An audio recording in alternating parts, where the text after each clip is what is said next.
So there's a lot of talk now about a potential TikTok ban. Here's the latest story on that front. Oh shoot, there we go. House passes a bill that could lead to a TikTok ban if Chinese owner refuses to sell. The House on Wednesday passed a bill that would lead to a nationwide ban on a popular TikTok app if its Chinese-based owner doesn't sell its stake, as lawmakers acted on concerns that the company's current ownership structure is a national security threat. The bill passed by a vote of 352 to 65, now goes to the Senate where its prospects are unclear. TikTok, which has more than 150 million American users, is a wholly owned subsidiary of Chinese technology firm ByteDance Ltd. The lawmakers contend that ByteDance is beholden to the Chinese government, which could demand access to the data of TikTok's consumers in the U.S. any way it wants. The worry stems from a set of Chinese national security laws that compel organizations to assist with intelligence gathering. We have given TikTok a clear choice, said Representative Kathy McMorris Rogers, Republican from Washington. Separate from your parent company ByteDance, which is beholden to the CCP, the Chinese Communist Party, and remain operational in the United States, or side with the CCP and face the consequences. The choice is TikTok's. House passage of the bill is only the first step. The Senate would also need to pass the measure for it to become law, and lawmakers in that chamber indicated it would undergo a thorough revision. Senate Majority Leader Chuck Schumer, Democrat from New York, said he'll have to consult with relevant committee chairs to determine the bill's path. President Joe Biden has said if Congress passes the measure, he will sign it. And then later down, the article says,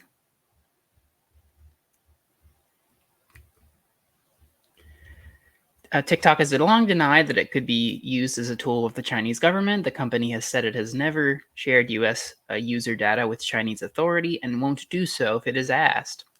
To date, the U.S. government also has not provided evidence that shows TikTok shared such information with Chinese authorities.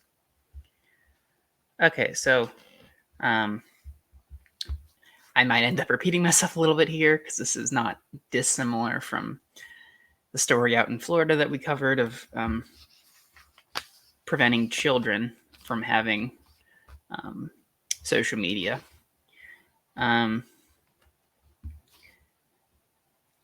think, if I had to guess, I think the lawmakers who are pushing this bill are being disingenuous. I don't think they're genuinely concerned about TikTok being a national security threat. I think this is another example of us trying to, stick it to one of our geopolitical enemies, try to make a show and dance of how great we are and how evil and bad other countries are.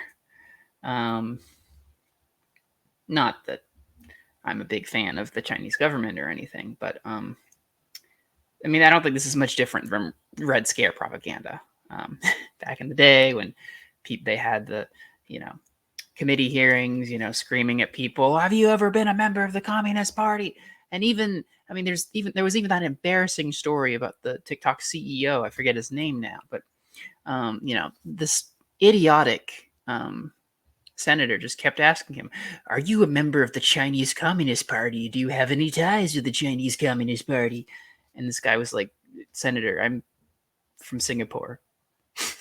I'm not Chinese.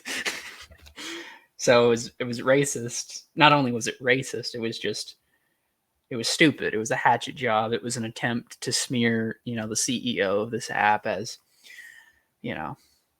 beholden to the CCP, which he's not. I don't think TikTok is either. I'd like to see the U.S. government provide some evidence before they start banning social media apps. Because if they genuinely believe, which I doubt, but if they genuinely believe that TikTok is a threat to national security, okay, provide us with evidence that the public at least has the right to have some evidence for why you're banning an app that is extremely popular, particularly among young people, by the way, almost exclusively. So if you're gonna ban this app that's important for people's self-expression, important for people's businesses, important for young people, getting information, gaining a sense of community, entertainment, etc. Okay, then the least you can do is show us why, it's a reasonable decision to ban it, why TikTok is such a threat. And that's the other point, is I think this is more of an attempt to strip young people of voices, strip young people of sharing information, cutting off young people from each other. I think this is another example of older people trying to dictate to the younger generations how they live, because they didn't grow up with social media, they didn't grow up with the internet, they don't understand all these complexities, all these new complex social situations, and the world we find ourselves in. And so there's it's the old idea of like, well, anything that you don't understand is scary and bad and wrong. And so again, you gotta put these kids right by preventing them from being brainwashed by the Chinese Communist Party. And again, the older generation should not be dictating the rules for social media when they don't even understand it or use it half the time. So hopefully this ban does not get to Joe Biden's desk. I could see him very well losing more votes over a TikTok ban than over supporting a genocide. But it would be very unfortunate if TikTok gets banned. And again, just to reiterate, just another example of us trying to